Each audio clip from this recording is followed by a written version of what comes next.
listened to Jerry, I thought that this was a bit over the top, asking people of this seniority to stand up. But given the fact that it is this time of the afternoon, I think that there might have been something in it.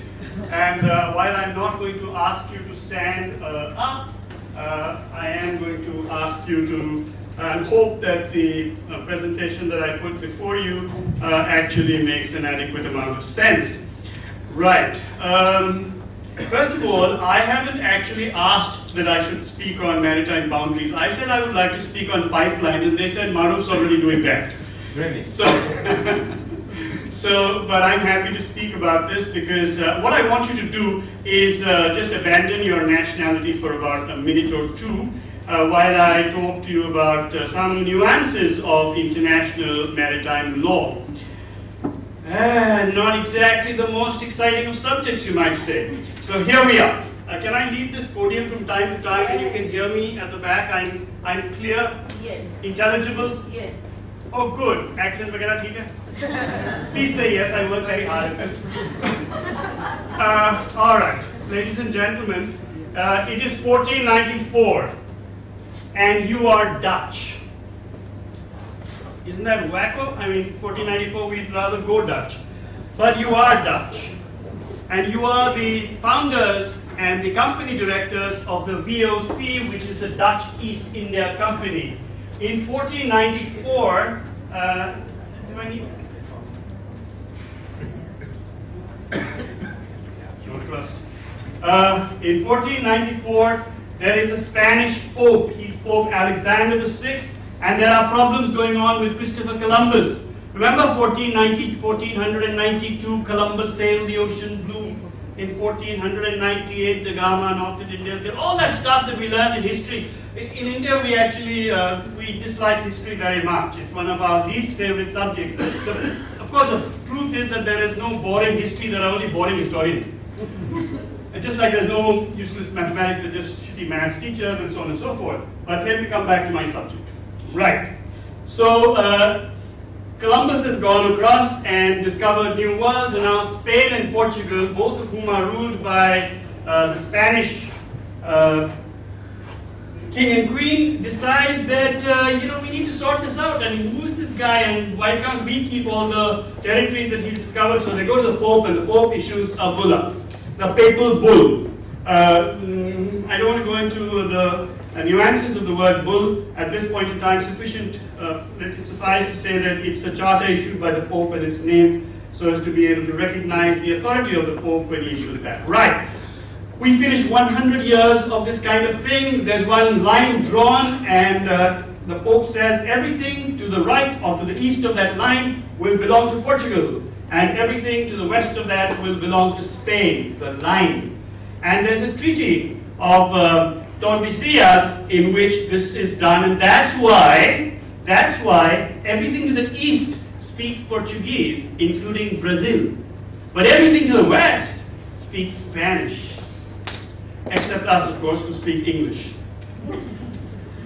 Now, 100 years go by, and in 1603, and other countries, other than Spain and Portugal, have pretty much divided the world up amongst themselves, are most unhappy with this papal edict and oppose it. At least they seek to ignore it. New powers are rising. Great England is a rising power. Holland is a rising power, and Holland is at war with everybody. It's a wonderful period. It's just like Indian Parliament. Everybody hates everybody. And everybody is at war with everybody else. And so, Holland is at war with Spain, it's at war with England, it's at war with Portugal, it's pretty much at war. And in 1603, in a swamp, mosquito-infested, miserable area of the world called Singapore, there are 3 Dutch ships of the Dutch East India Company, and they seize a Portuguese carrack. And this carrack, the Santa Catarina, is carrying so much raw silk, musk, all the good stuff that actually makes for money, which nowadays is made up by oil, much more exotic. It doubles the capital of the VOC. Who are you? You're the director of the VOC. You're one of the directors of the VOC. And now the Portuguese are really upset. They've got their knickers completely in a knot. And they look at you and say, excuse me, this is a piratical act, this is piracy, can we get our ship back? And you have a confabulation and you say, hey, you know, we've doubled our income. This is not a good time to return that ship. And so, you say, I don't think we should do it, but you are a liberal country, you are moving through the Reformation period, and at this point in time, many people in your own country say, do you think that's kind of legal? I mean, is it okay? What does the law say? And so, we hire a chap. You hire Hugo Grotius, who is a jurist, and you say, I paid you money, write a treatise, defend us. Make it legal, just like we do today to our lawyers. Lawyers have a hard life. So, Hugo Grotius makes out a brilliant thesis, brilliant treatise, and it's called Mare Liberum, and it is known as the freedom of the seas. The open seas. It basically says the seas are open to all nations, and everybody may take from the sea such commerce as its national strength will allow it. But in England, there are unhappy gentlemen. I mean, look at that. That's about as unhappy as you can get.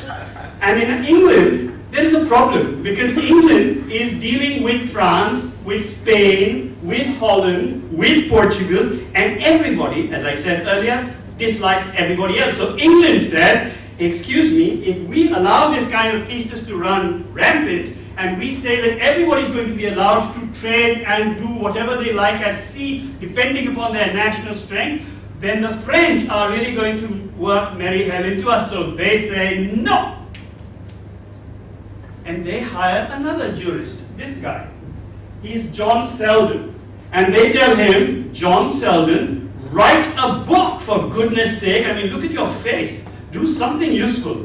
So John Selden writes a book called Mare Clausum, the closed sea, or the right and dominion of the sea. So immediately the world is split between those people who support Selden and those people who support Grotius. Grotius, the Dutch guy.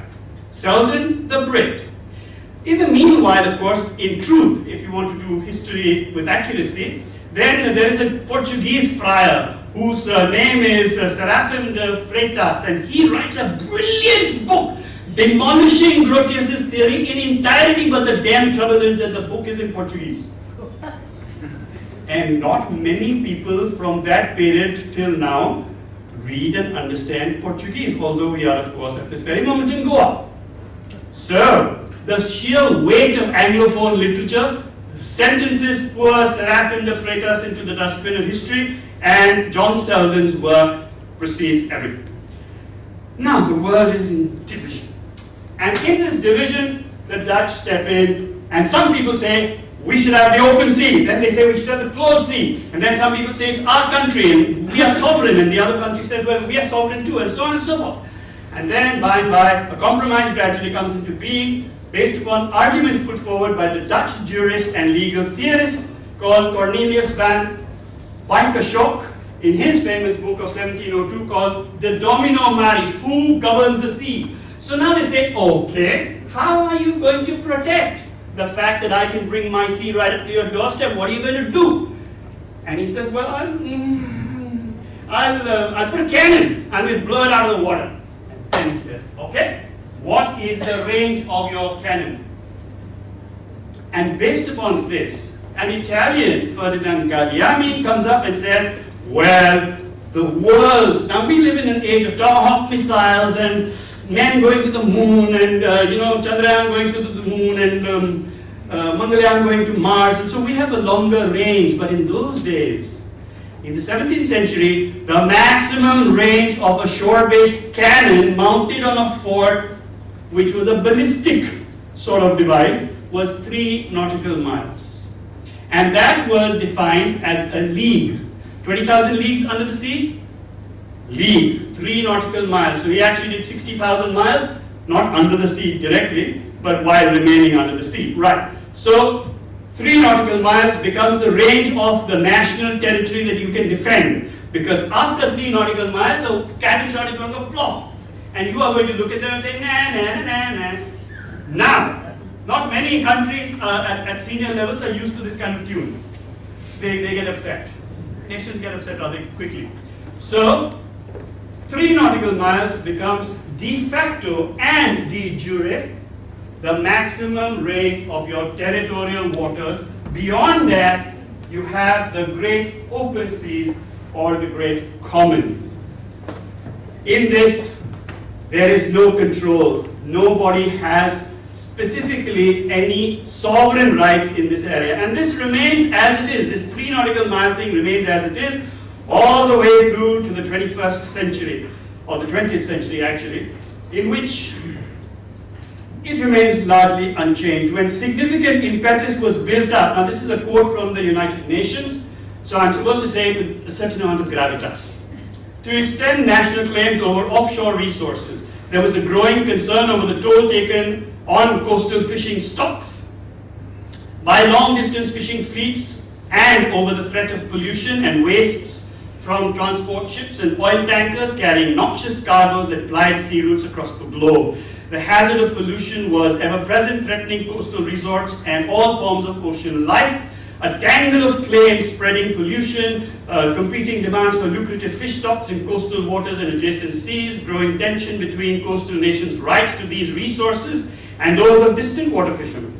The prospects of a rich harvest of resources on the seafloor, the increased presence of maritime powers, and the pressure of long-distance navigation and a seemingly outdated, if not inherently conflicting, freedom of the seas doctrine, all these were threatening to transform the oceans into yet another area for conflict and instability. And from coal to oil to tin to diamonds to gravel, metals to fish, the resources of the sea were acknowledged as being enormous. But we needed something, somebody needed to establish control, and that was what the United Nations did in establishing and convening first the third law of the sea, the third United Nations Conference of the Law of the Sea, to write something, and it took 9 years for nations to agree that, okay, we will have it, and now therefore you have the United Nations Convention on the Law of the Sea, or UNCLOS. We signed this convention on the 10th of December 1982, and we ratified. We took 13 years to ratify. What's the difference? Okay, here's some points. Anybody can go and sign, any expert can go and sign law. Anybody can go and sign a treaty. Harry, sir, you could go and sign a treaty on our behalf. But when it comes back for India to accept that Harry's signature is okay, otherwise we'll have chaps who say, who's Harry? Of course, nobody in this room, but you know, Delhi's far away. And so when Parliament sits to ratify, the Parliament says that this treaty that so-and-so signed is now ratified by India. That means now India is bound to pass such domestic legislation as will support the international obligations that it undertook while ratifying that treaty. And therefore, unlike what many people think, and the Ministry of Home Affairs in particular, it is not that we are sovereign and we will do what we want. When international treaty law, ladies and gentlemen, clashes with national law, then international treaty law prevails. And national law must get amended, modified, rewritten, or written in order to support the obligations you took in international law. And the reason for that is because you want to belong to the Committee of Nations. You want to be respected. You want people to say, such a nice boy from India. You want that. And because you want that, this is an enshrined principle in law. Why am I dwelling upon this? Because when, at some point in today's discussion, hopefully, we will discuss some part of the Enrique Lexi case with those 2 Italian Marines, for whom so much emotion has been expended, and we discuss whether we do or do not have rights in Vietnam, and what is to be done with our offshore oil rigs if they are challenged by another country. All these features will come into play. What do they actually do? Here's our land on the screen. We are at great pains. You know, our maritime boundaries are not the same as our coastline. Our coastline is only 7,516.6 kilometers, but our maritime boundary is not the coast. Our maritime boundary lies 12 miles further. Further from what?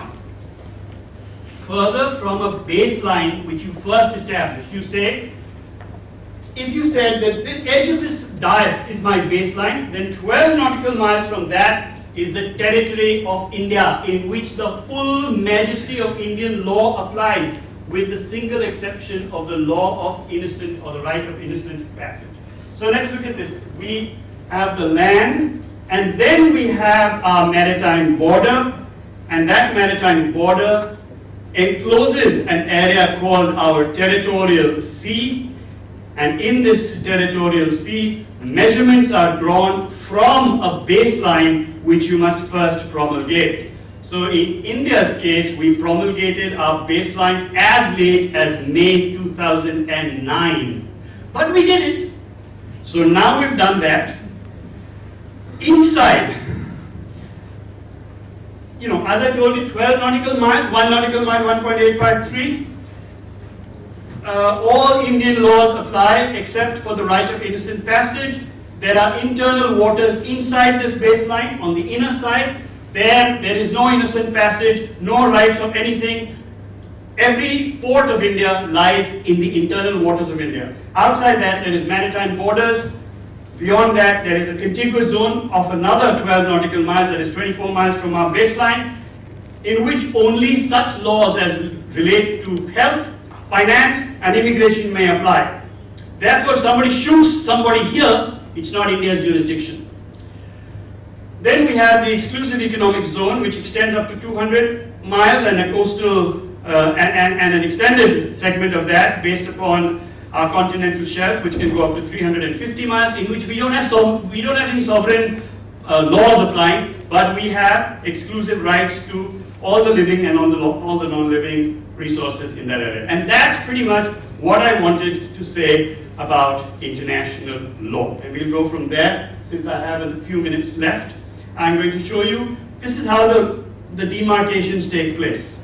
So that's that maroon line on the innermost side is our baseline. The next line encloses a band. That band is our territorial waters, and thereafter we have our contiguous zone. Okay, let me go to the fact that you're standing on the border of India, and what are the chances that some tank which passes by will either be Indian or it will be whoever border that is, say Chinese? What are the chances that it will be some Belgian tank who decided just that moment to go for a drive? Zero. But at sea, this is happening all the time. Every ship of the whole world, warship or otherwise, may transit the territorial waters of any nation without let or hindrance, so long as it is engaged in innocent passage. And passage, therefore, allows it itself to be innocent, so long as it is not prejudicial to peace, good order, or security. Okay, in India's case, before we passed all this law, before we ratified, before we did anything, India was ahead of the curve. We already passed laws. 1982, UNCLOS gets signed, but 1975, India passes laws. And in those laws, we say everything throughout our zones will include security. We will have the exclusive right for everything. There's no problem from 1975 to 1982. Because nobody has signed anything else and you're sovereign.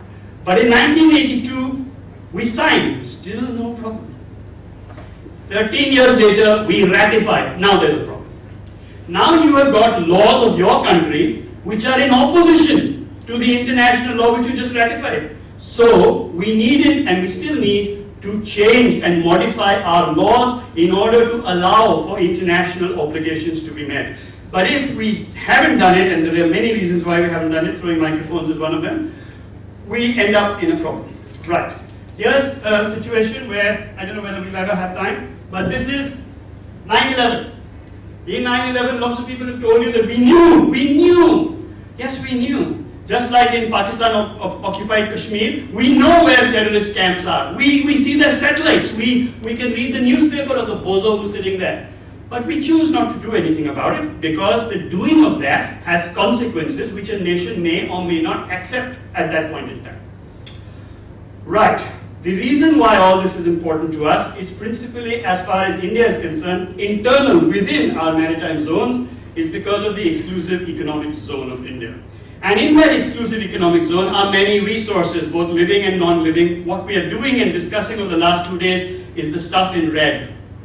And what we've discussed is actually only conventional and touched upon 1 or 2 unconventional forms. So let me just touch upon that for 3 minutes and then go to geopolitics. Yeah? As fast as I can.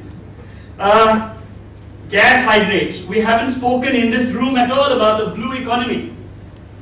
Yet the blue economy, ladies and gentlemen, is where we are at. Either we miss this bus, and this is the last bus arriving in India. The next bus, no more buses till for at least another 150 years. So the blue economy is the economy based upon the sustainable development of the seas as a driving force for the green economy, which is more familiar to you. The way we currently rapaciously plunder the resources of the earth is known as the brown economy. So brown to green to blue. In the blue economy lies our EZ. In this is our offshore deposits of gas hydrates. 10% of this, 10% will yield enough methane to solve India's energy problem for the next 100 years. The problem is, how do you ensure that you can trap all that energy? And there is a technological barrier which has to be overcome. Okay, we have wave energy, which is oscillating water columns. Simple, water will enter, wave will rise, you will create an air compression, you will drive a compressor, you will produce electricity. You can keep making that more and more complicated and get more and more electricity. I'm not going to dwell on any of this. This is a Pelamis system. A Pelamis is a sea snake. And so what happens is here the water rises, these things bob back and forth, much like the banana boats that you see here in Goa beaches, except that in the articulated joints, every time it bends forward, you have some compression which takes place of hydraulic fluid, it runs a motor, everything is great. You produce electricity. Wave energy, suitable sites have all been done in our country. Big, big opportunities. Tidal energy. There are only 20 places in the planet Earth in which the tidal range is sufficient for, that means 16 feet or more, in order to allow the tidal range itself to run generators. 2 out of the 20 are in India. Gulf of Kutch, Gulf of Khambat. And so we have got a potential of almost 1.2, that means a total of 8,200 megawatts. Okay, OTEC. I want to talk to you about OTEC for even 30 seconds. It is the answer. This is an OTEC's Ocean Thermal Energy Conversion Plant. This zero energy, fresh water at the end of it. This is running in Lakshadweep for the last 4 years. We are producing, as indicated, 100,000 liters of fresh water a day. Zero investment. Zero running cost. All the water stress is relieved. It's a big area of opportunity for us. International maritime law nuances outside. Geostrategy. This is a function, and the way that our geostrategy is driven is that geostrategy is a country's effort in the world arena to exploit its geographic location and use geographic orientation to pursue and safeguard its national interests. But what does that mean? It means that every country has 2 parts to its geostrategy. One of them is geography. It's fixed. We are India, ladies and gentlemen. We are the land of magic. We can do anything here, but we cannot take and change geography. If we could, we would take Pakistan and put it in central Idaho. But we can't, so we have to live with it. The other is a variable term, and that variable term is our geographic orientation or our strategic culture, which my preceding panelists have spoken about. It depends on scholarship, it depends on history and our lessons that we learn from it, it depends on the ability to differentiate between threat, interest, and risk.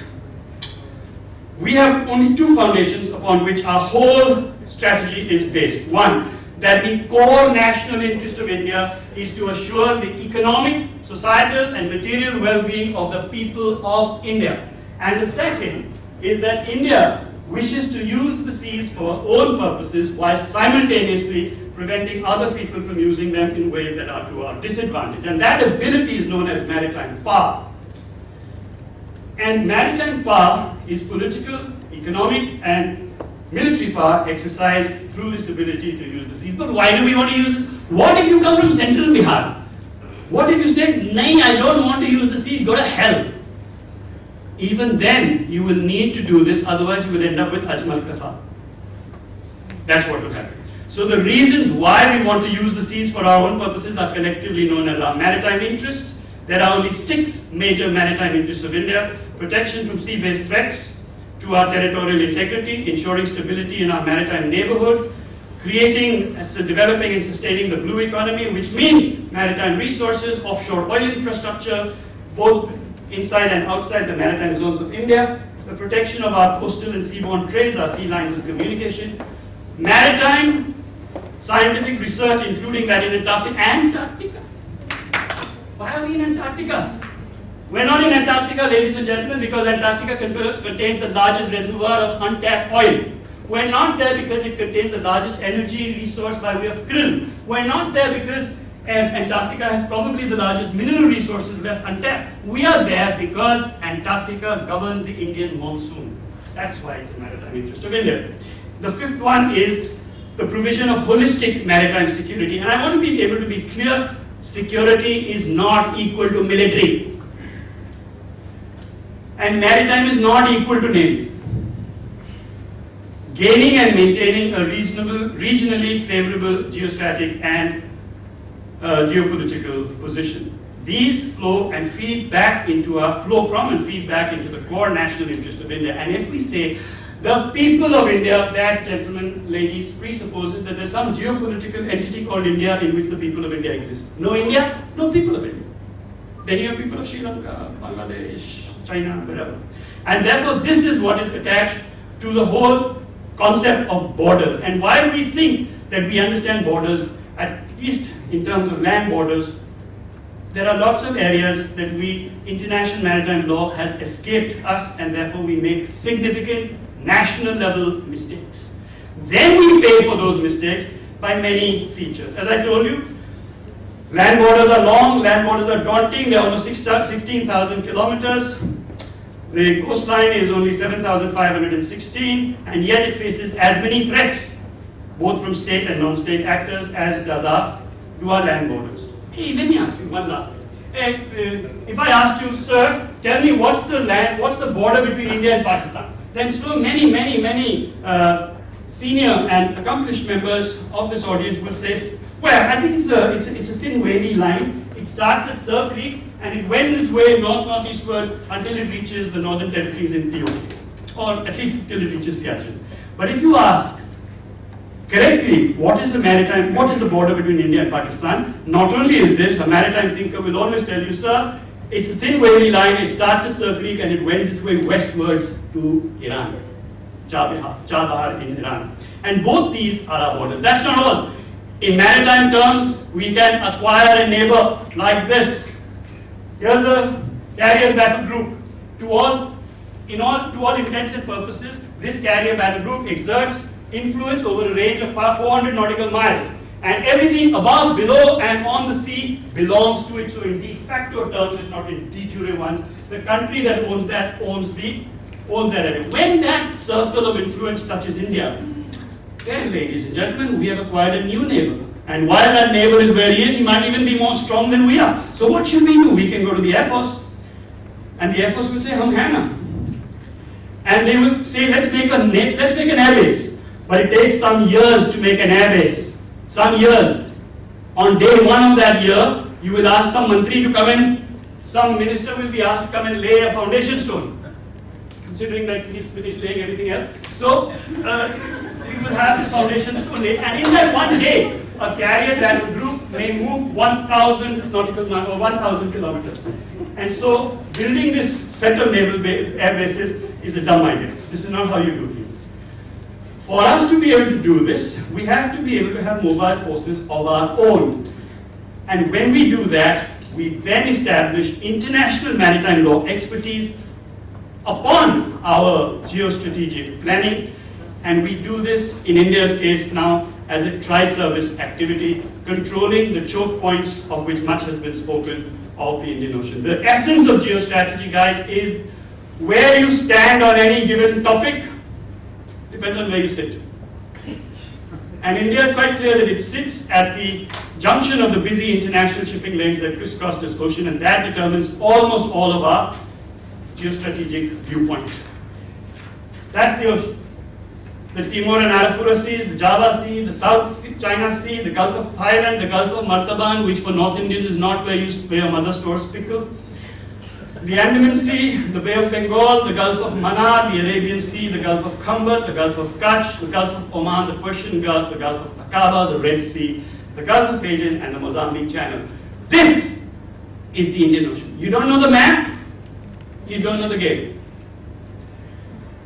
We have only 9 choke points: Hormuz, Suez, Bab el-Mandeb, Cape of Good Hope, Mozambique Channel, Malacca, Sunda, Lombok, Mumbai Beta. Even when I'm talking to a fully naval audience, when I say Mumbai Beta, they say same to you.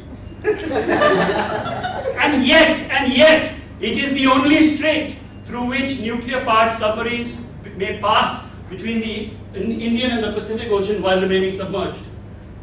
Yet, and therefore, the international rules and laws that govern straits passage are crucial to India. And as our energy movement takes place across these, look at the numbers. This is a busy place. 1,200 ships crisscross this ocean every year. Malacca accounts for 70,000. Bab el-Mandeb, 22,000. Today in the morning we heard that Bab el-Mandeb is not very important. 6%, some figure came out like that. Do you know who our largest source of import of crude oil today is? It's Nigeria. And Nigerian oil must come through the Red Sea. And the Strait of Bab el-Mandeb, which is the gateway of tears, is crucial to us. All this shipping is there because of trade. A lot of people have spoken about Angus-Madison between yesterday and today. This is the percentage of India's GDP holding of the world's GDP over the years up till 1700 and beyond. Today we are at 2.6%. It is not until the ruling elites, you, me, we are the ruling elite of India. It is not until we forgot the imperatives of maritime trade that our very independence was lost for almost 350 years, and it is hoped that these harsh lessons of history are not lost upon the newly independent Republic of India. Today, winding up last time.